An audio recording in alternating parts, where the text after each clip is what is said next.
not to downplay, because of course this is a huge issue for the country, the state, the county. I'm just trying to figure out, not saying that this is the same as the flu, but the only thing I could pull up real quickly was flu deaths in Spotsylvania in 2004 were 333. Mm-hmm. So what were the deaths in Spotsylvania last year from the flu, roughly?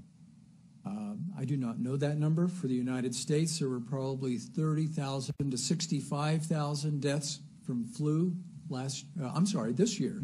That number is already being tracked by the Centers for Disease Control. So we already have more COVID-19 deaths in the United States than the estimated number of flu deaths. But so Spotsylvania, I'm just looking at the statistic that was presented. It seems like that was tenfold more flu deaths. I don't want to compare apples to apples, but are we treating it the same?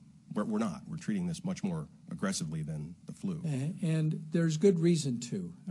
If you were, I took a tour of the emergency room and the ICU a couple of weeks ago, because I'm having the same kind of thoughts. What's the big deal?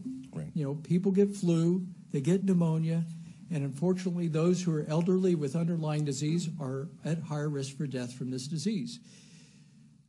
I was convinced after spending an hour in ICU that this is really a different disease. These folks crash very rapidly. They get this very rapid inflammatory pulmonary condition, and it's a different bug.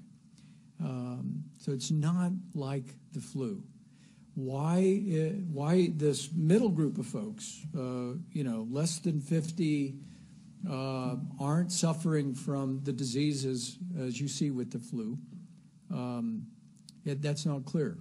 I think we're going to learn more about how this virus interacts with our immune system in the future, but that's still research that's being done now.